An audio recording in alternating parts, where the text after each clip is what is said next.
Welcome back to the Love Talk Show, and today's topic is how to find the right person. Just before we continue, if you'd like more information about the Love Talk Show, our seminars, head to our website, lovetalkshow.tv. And you can also follow us on Instagram, Facebook, Twitter, and also on our YouTube channel. Just search Love Talk Show. And we are back here with our lovely panel. And I think you want to throw one more question at them. Bertha wanted to say something just before the break. So true. Go ahead, Bertha. So basically, what they were saying, if you're already in marriage and, you know, maybe your partner says, oh, they want to break off, they want to leave, it's really up to me. Say, for example, if I got married now, what I've learned is there's no way I will just give up and just say, okay, let's leave it. I will fight for that marriage. Why? Because I know, you know, if the person has, you know, given up and I'm thinking, okay, look, we've got something to work with here. You know, there's no way we can come into this marriage and just want to give up. So let's try. It's putting my pride down, you know, because a lot of the times I found that people end up in divorce because of pride. They're not knowing their place. Okay, look, I've done this, you've done that, and nobody's willing to sort of like step down. And I did that a lot where, no, you did it, I'm gonna stand my grounds. So, you know, now I know, okay, look, I always have to know my place, you know, as a woman first and as an individual to say, okay, you know what, I'm not gonna die for me to just apologize to the person and say, okay, it's all right, you can have it your way, just to preserve that marriage. So I think it's just that a lot of people don't work on it. Yes. Yeah, that's a valid point. Right, final question. Go ahead. We said one scenario, we're gonna use a similar scenario. In our work, we find people that come, usually women, that come and say, you know, I'm not happy in my marriage. I thought I would be, I am not, because when I was younger, I had this boyfriend and he was the love of my life, but it didn't work. And I can't be happy with this husband, with this man, because I believe the right one was the one that I left or that we broke off when I was young. What do you think about that? And what are your thoughts? And this is actual scenarios, real scenarios that happens. we've dealt with. Cases of, and I can remember now, specifically the case of a woman who actually wanted to let go of the husband, the partner at the time, because she had in her mind that the right one was the guy who she knew from when they were teenagers, and he was kind of contacting her from time to time. So what do you, painting that little scenario for you, what are your thoughts? My thoughts personally is, it's interesting because I would say I was in a similar predicament a few years back. I was in a relationship, and to be honest, the relationship was good. When I really think about it, she was on point. But I had this illusion in my mind that no, this other girl that basically was like my childhood love, you know, no, I needed to be with her, you know, because, and to be honest, it wasn't based upon, oh, she was had a good character or not. She was very pretty, very attractive. So I just based that decision off of that. Right. Like, no, I need to be with her because she's gorgeous, and you know, and I know just having that is gonna make me happy. Bearing in mind, this girl that I was with, when I really think about it, she was a good girlfriend. Didn't really bring any stress to my life. Actually brought a lot of peace. But you brought stress upon yourself. I brought stress upon myself because I ended up breaking up with her, and to go back to the other one? To try and get back with the other girl. By this time, this other girl, her feelings towards me, she said like, she's done, like she's not feeling me like that. But I was there insisting, persisting, thinking, no, we're supposed to be together because, you know, because of all these feelings that I had and the attachment I had to her.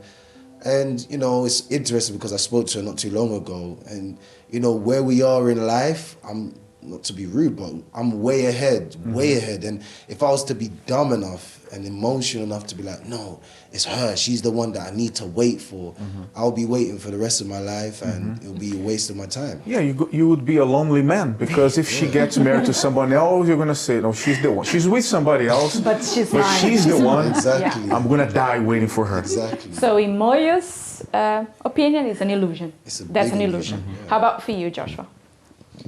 Actually, I think in general, people stop like enjoying the moment, you know, and start like wishing other things while I was there. For example, I was with my friends and I'm with the telephone, speaking with other people.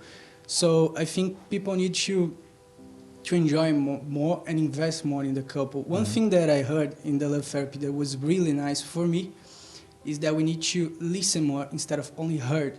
And is that what I think that we need to do, like take more attention with the person that is on your side, because this person can be your best friend, can be a person that like you will die with, like in your side, you know. So this is really nice. I The think. difference between hearing and listening. Yeah, Right? exactly. Which listening is paying attention. Yeah, exactly. Right. Very good. Maria, what do you think? That's deep, really deep. I mean, you know, obviously she's living in the past, and that person will never be able to move on, really, honestly. And like, I mean, I'm not talking about that particular person that you're talking about. Anyone who goes into a relationship holding on to the past, the new relationship is going to be a mess, because you'll always be comparing. Oh no, my first love was this, my first love was that. You know, so you're comparing, always comparing, and holding on to the past. It's you know, she's holding on to a lot of emotions. You made a good point. I was unable to be with that woman, and I decided to move on. Now I am with this woman, but my mind is still there. I'm imagining her, and she's nice, but she's not like that one. So I'm already cheating, Exactly. right? Not in a way to, you know, the way people usually do, but by keeping that feeling that is an illusion. You know, But so might as well be alone, because why am I with someone here? You know, just because now I see her with another man, so I lost my chance, but I don't want to be alone. So I find someone, but still I am thinking about The other that one who's person. supposed the right one. Exactly. How about you, Bertha? Yeah, I think this person, that person has not moved forward. They've never let go of the past. They're lost, and if you haven't found yourself, there's no way you're gonna move forward. Because even if you go back to the person, that person will not be good enough for you again. You know, it's always the grass is greener on the other side. So you constantly, like Maria said, you'll be searching for the rest of your life. So I think it's a matter of that person knowing who they are. Once you know who you are and you've got your value, you'll be able to move forward. You know, so that's my point. good points. Good Yeah, points. and it comes to prove our point now that you see, we threw a little scenario at you, which is real, and it confirms that. Are you ready for it? Yeah. You wanna Yes. tell? Do you wanna tell? Will you reveal or should I? Well, I mean, some of them said a couple of interesting things in the previous segment. And That this time is too. true. That is true. Because there's no such thing as the right person. Here That's you the go. bottom line. Here is the big reveal. There's no such a thing. There is no such thing Yeah. as the right No. person. More you're surprised. Yeah, because if this is true, that there is the right person for you, there's one person in this world that is right for you, then that means that if I married the right person and that person dies, I'm doomed to be alone for the rest of my life because the right person is dead. If the right person is true and not a myth, then indeed you broke up with the gorgeous girl Moyo and you were doomed to be forever alone and unhappy because you've just missed and lost your chance. Now, and also, what do you consider right? Right person. Based on what? Who is the right person? Some of you mentioned, no, I look at the profile, you know, I run that person's records, I ask the family, this is like I was telling you. And yet, even after you're married. That person might show some signs that, but why is that? Because while you're dating, it's one thing, during the courting period, something else, and then you get married and you spend more time together and so on and so forth. But not only that, I mean, we are so different in so many ways, in so many ways. And yet, we are right for each other. It's because... Not because we thought we were right for each other. But as some of you mentioned here, very, very, very importantly, we make the effort, the sacrifice to be there for each other. To adjust, to compromise. That's the point. Like some of you mentioned here, like you mentioned. So you also mentioned that, you know, at first sight, a small struggle, then people are trying to, they want to call it quits. Or not only once, twice, 3 times, or, you know, there's a situation going on. We had issues, you know, first 7, 8 years of our marriage. It's no, because... and if I ever thought that perhaps she's not the right one, because it's been 7 to 8 years and the same thing with her, we wouldn't be here right now. So we used our intelligence, and then we started compromising, make the decision, like you said, all right, let me swallow my pride and say I'm sorry, I will change. Give the other person space, time, respecting. Sometimes you have to put up with certain things. Certain likes, certain things that she likes. I mean, it's not anything major that she likes, but I don't like, and vice versa. So she doesn't have to like everything that I like, and vice versa. Like some of you mentioned, it's not a bed of roses. Now, people they go into relationships thinking that way. You know, there must be chemistry, we must click, we must be the right. I'm still looking for Mr. Right, Mrs. Right. This is common. And there's no such a thing, because you start getting disappointed. At the first mistake, at the first, I don't know, any mistake that the person makes, or maybe the way the person is, the other says, but I wasn't expecting him or her to be that way. That really annoys me. So, don't you annoy anybody? It's because people associate finding the right person with someone who's just like you, who will fit perfectly together. That's not like what you should glove. do. Yeah, that's not what you should go for. You should go for someone suitable, compatible. They're not gonna be just like you or right for you. Because if I needed the right person for me, you wouldn't be him, because we are very different. I would want certain things, and the same with him. So, do you want the secret to find the right person? We're gonna show it to you now. Take a look.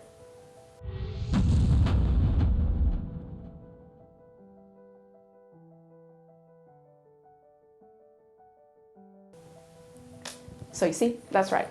If you want to find the right person, stop looking, because he doesn't exist. The right person does not exist, guys. It's the person who is suitable for you, compatible to you. It's one of the myths that we fight against. Yeah, the myth of the right person. Yeah, so like you were saying before, you know, you come with that expectation, you go into a relationship with that expectation in finding the right person. And there will always be something to oppose that idea, somehow along the way. But then, but what is the point that I'm trying to make? You have to overlook certain things, not things that you know perhaps can be harmful while you're dating, like you mentioned about that relationship you had, even though it took you another 4 months, you were enduring the pain somehow, but you had to do that. But there are certain things that, you know, you pay attention more than others, because they overpower that person's flaws and shortcomings. So having that balance also, okay, you know, that's not a big thing, we can move on. I can't demand that person. Until today, we've been married for 15 years. This year we're going to celebrate our 16th anniversary, and there's still things that we are not there yet. But not in terms of us dealing with each other, but there are certain things that each does that we are no longer there. Oh, you still like that. You're not doing what I ask you to do, or we discuss. We are more now tolerant with certain things. But we are not the same. Still not the same. Yeah, you're still not the same. I mean, if you ask me now, is she now the right person? No, she's not. in the sense that, you know, perfect. Yes, she does everything that I like. Now, there's nothing wrong with her. That's a myth. That doesn't exist. Mm-hmm. So until today, we compromise, we sacrifice, we improve. But many couples don't want to go through that. That's the problem. They want their relationship to be what they see on the screen of a theater, of a cinema, which is not real. No, not real. And usually, like Moyo illustrated for us, this thing of a right person is based on feelings, not on what you see, exactly. Not on what you've observed. It's your feelings. You feel that person is right for you. That feeling is going to lead you to disaster. It is safe to say that all of you had been in relationships before in the past, yes. Right? So how would you approach relationships in the future now? You're still looking for the right? Yeah. No, nobody's going to look for the right person anymore. Definitely not. Yes. Now. Obviously, you're not going to ignore certain things. Obviously, you have to do that. But at the same time, you know that it pays, to keep a marriage. Pays. You have to pay with sacrifice, as I said, devotion, compromise. Otherwise, that marriage cannot be kept. Even after years and years of marriage. As we've seen, people who have been married for 20 plus, 30 plus years, they divorce. But even you, I caught something that you said quickly. I've got to say this. Most people, you said for the first 7 whatever years, you went through so many problems. This is at the stage where most people would say, right, that's it. Exactly. But you didn't. Mm-hmm. You didn't. Intelligent love. We are always looking for ways to make that work. No, divorce can't happen. No, we came together and we're going to stay together. We decided, we came to the conclusion that we're going to stay together and this is it. Now, how are we going to make it work? So both had to compromise. Obviously, if one wasn't willing to do so, we wouldn't be here right now. But both did, and that's why we are here. So, bottom line, no right person. So, the relationship demands sacrifice, self-denial, compromise, humbleness, so one can keep, or both can keep that relationship for the long run, right? So this is it, guys. Forget about the right person. Find an adequate one. Find an adequate one, okay? So this is it for us today. Thank you, guys. Thank you very much for our lovely bachelors and bachelorettes. Not for long. Not for long. Single but not for long. Single not for long, okay? Until next time, bye-bye. Bye. And that's all for today's Love Talk show. Be sure to tune in next week to learn more on how to love intelligently.